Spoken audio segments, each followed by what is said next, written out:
Since the October 7th attacks, anti-Semitism around the world has been growing at a rapid pace. Just this past week, a man was arrested with guns and ammunition for an attack on an Alabama synagogue. The Jewish News Service reported Don Wilker, Southeastern Regional Director for the American Jewish Committee, stated that the incident is yet another example of the numerous threats Jewish institutions have faced from extremist views that stoke blind hatred, in too many cases leads to violent anti-Semitic acts whose goal is to terrorize and kill Jews, end quote. Well, in New York City, a Jew was identified because he wore a kippah and had his nose broken. His wife said, "For me, it's like 1939. According to the Jewish News Service, the Consul General of Israel in New York stated, "This attack is a direct result of the daily incitement taking place around the world, including in the United States, against Jews and against Israel.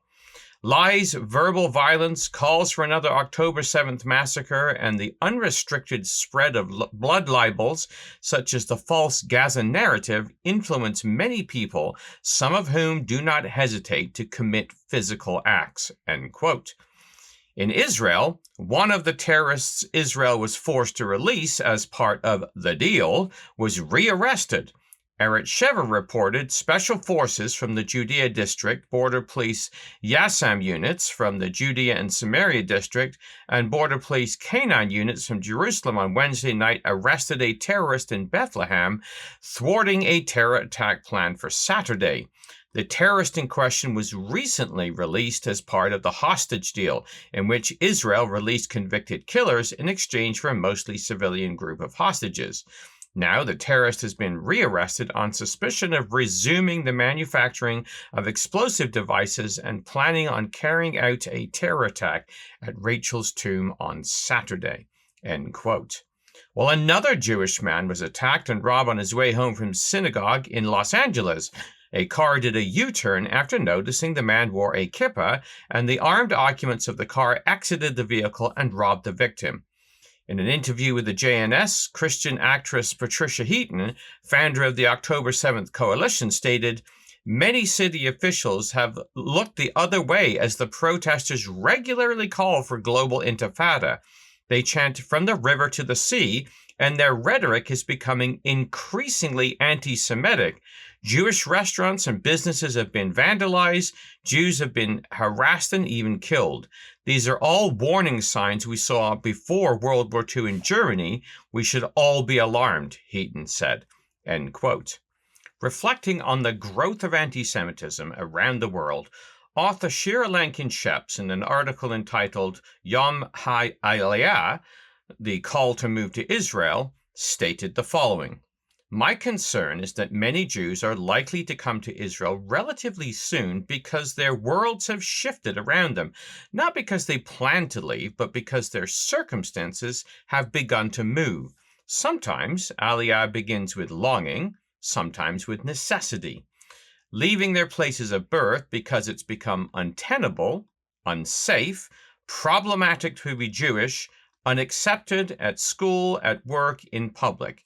In some places, it may already be too dangerous. In others, it may be just a wake-up call that it is time to move on and answer the louder call of impending redemption, a reunification with people and land," end quote.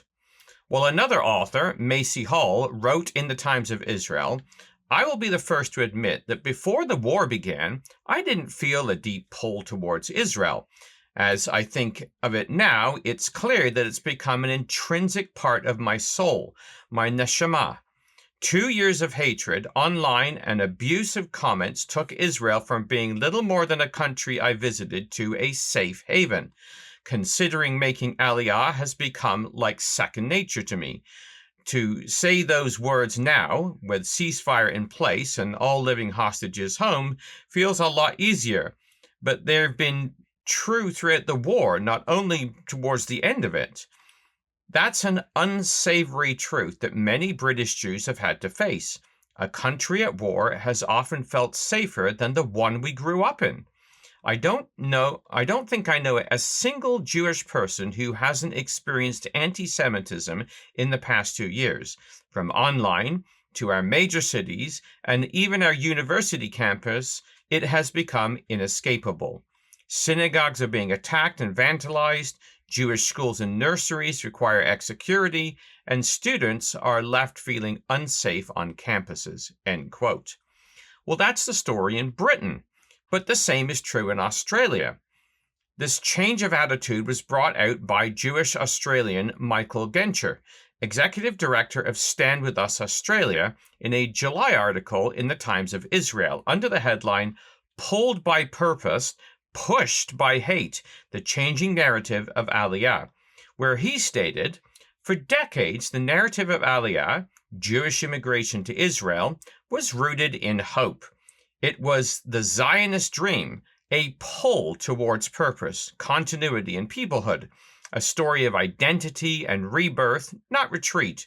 Jews came to Israel not because they had to, because they felt called by history, by faith, by a promise of shaping the future. Aliyah was a choice. Today, disturbingly, it's becoming a contingency plan. Since October the 7th, 2023, the world has changed for Jewish communities outside Israel. Anti-Semitism, long simmering beneath the surface, has exploded into public view. Universities have become hostile environments.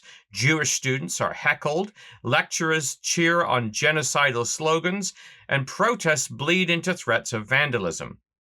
Synagogues are targeted. School children are abused. Mezuzahs are removed from door frames.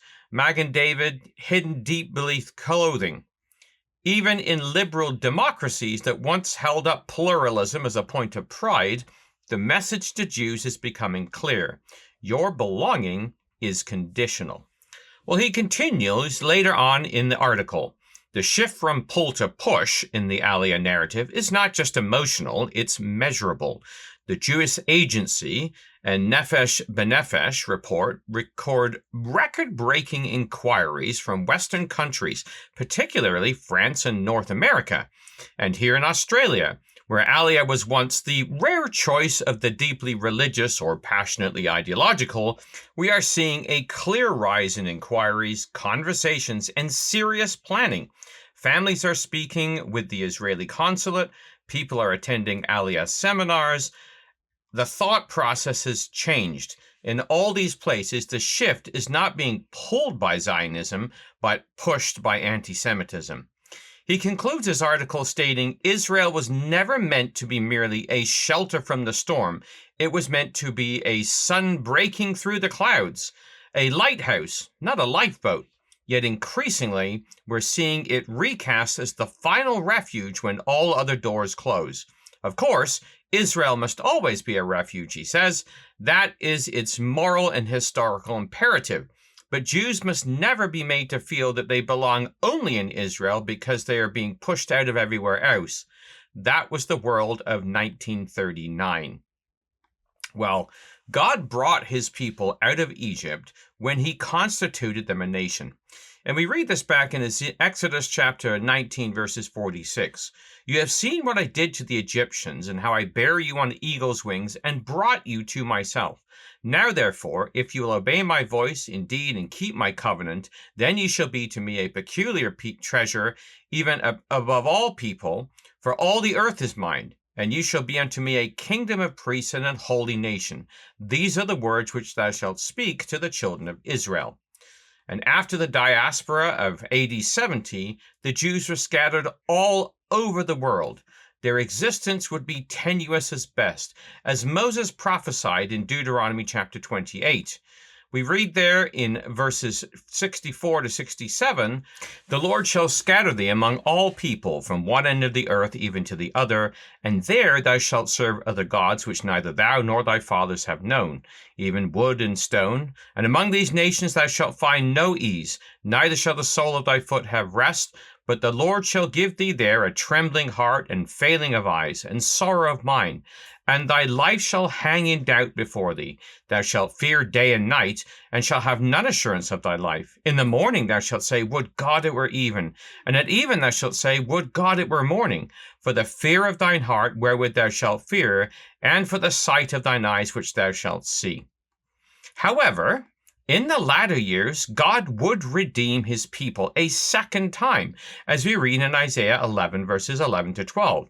It shall come to pass in that day that the Lord shall set his hand again the second time to recover the remnant of his people which shall be left from Assyria, from Egypt, from Pathros, from Cush, from Elam, from Shinar, from Hamar, from the islands of the sea. And he shall set up an ensign for the nations, and shall assemble the outcasts of Israel, and gather together the dispersed of Judah from the four corners of the earth.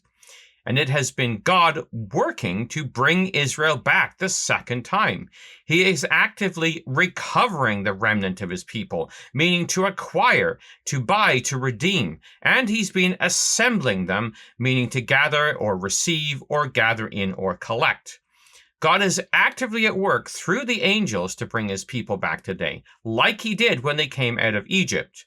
We read in Jeremiah 16, verse 14, Therefore, behold, the days come, saith the Lord, that it shall no more be said, The Lord liveth, that brought up the children of Israel out of the land of Egypt, but the Lord liveth, which brought up the children of Israel from the land of the north, and from all the lands whither he has driven them, and I will bring them again into their land that I gave to their fathers. Well, this regathering began as a fishing process, drawing his people into the land.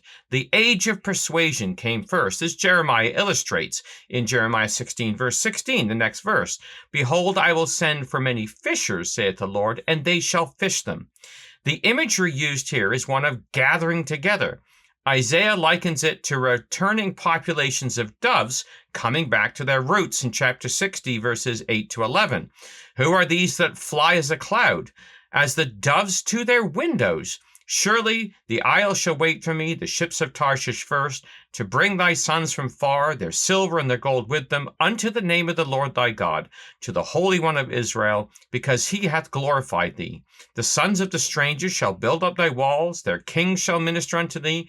For in my wrath I smote thee, but in my favor have I had mercy on thee. Therefore thy gates shall be open continually, they shall not be shut day or night, that men may bring unto thee the forces of the Gentiles, and that their kings may be brought. Well, what Michael Genscher spoke about was a shift from pull to the land, an attraction that would lure the people, to a fear and necessity that would drive them out to their habitations.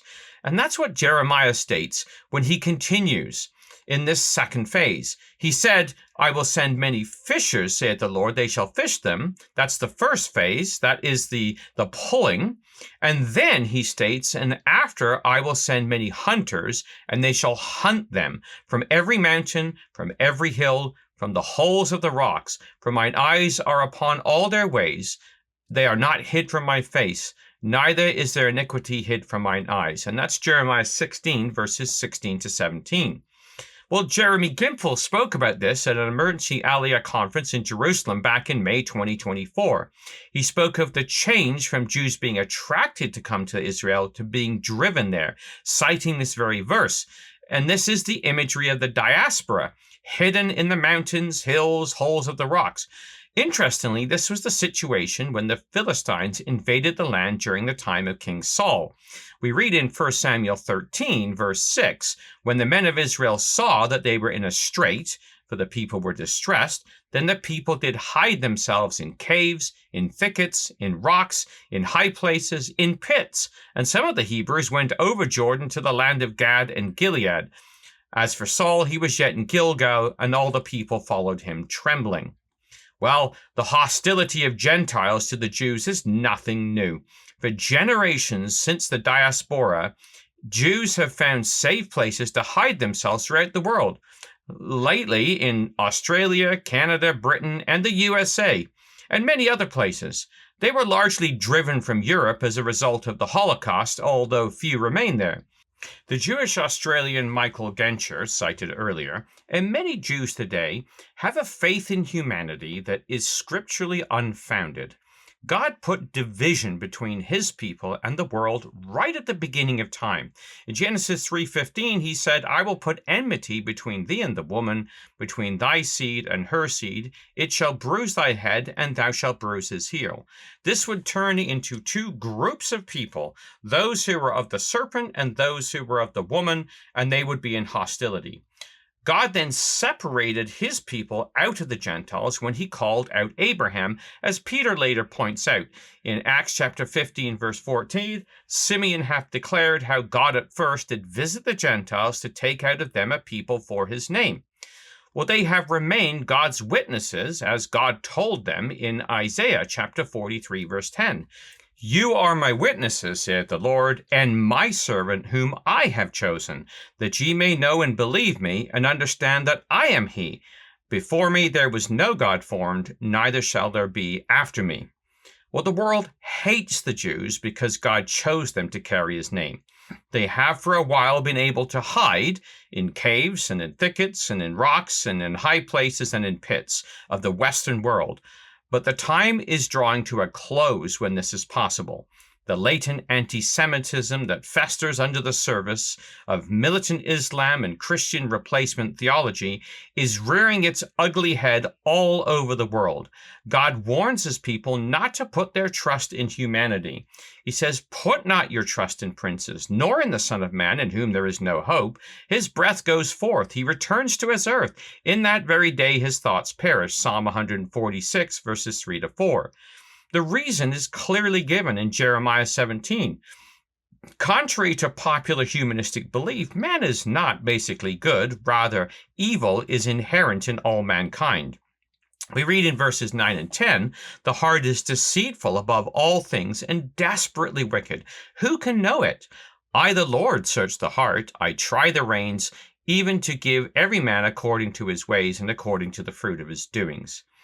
What draws man above his nature is the Word of God, a word that has been set aside in today's secular world, leaving man to devolve back to his base nature. The dread Moses spoke about in Deuteronomy is rising up again. The old pariahs and blood libels are being revived, reinvented, and repackaged on a monumental scale, fueled by the social media engine. However, with all of this comes hope. It is in the darkness that the light will burst forth. Malachi describes a scene in chapter 4, verses 2 to 3.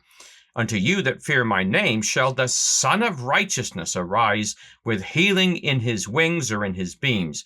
And ye shall go forth and grow up as calves of the stall, and ye shall tread down the wicked, for they shall be ashes under the soles of your feet in that day that I shall do this, saith the Lord of hosts.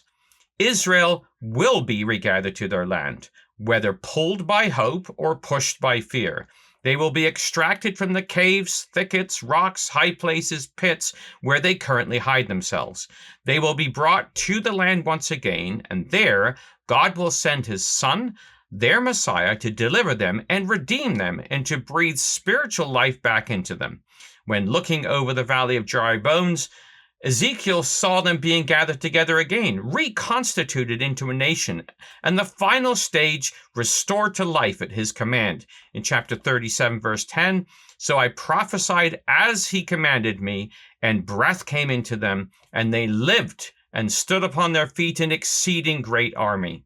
The result is summarized in verses 12 to 14. Therefore prophesy and say unto them, Thus saith the Lord God, Behold, O my people, I will open your graves and cause you to come up out of your graves and bring you into the land of Israel. And ye shall know that I am the Lord when I have opened your graves, O my people, and brought you up out of your graves, and shall put my spirit in you, and ye shall live, and I shall place you in your own land. Then shall you know that I, the Lord, have spoken it and performed it, saith the Lord. So as we witness the awakening of the Jews of the Diaspora to the opening of the pits where they have safely hidden themselves, we are encouraged that God's hand is at work. Although the prospect of leaving may be disappointing, as they have built their lives for themselves, and the journey may be frightening, the hand of God will perform it, and nobody can turn him from his purpose. As we read in Isaiah 55, verses 10 to 12, as the rain cometh down, and the snow from heaven, and returns not thither, but waters the earth, and makes it bring forth and bud, that it may give seed to the sower and bread to the eater, so shall my word be that goeth forth out of my mouth. It shall not return to me void, but it shall accomplish that which I please. It shall prosper in the thing whereunto I sent it. For ye shall go out with joy, and shall be led forth with peace. The mountains and the hills shall break forth before you into singing, and all the trees of the field shall clap their hands. For the Bible in the News, this has been Jonathan Bowen joining you.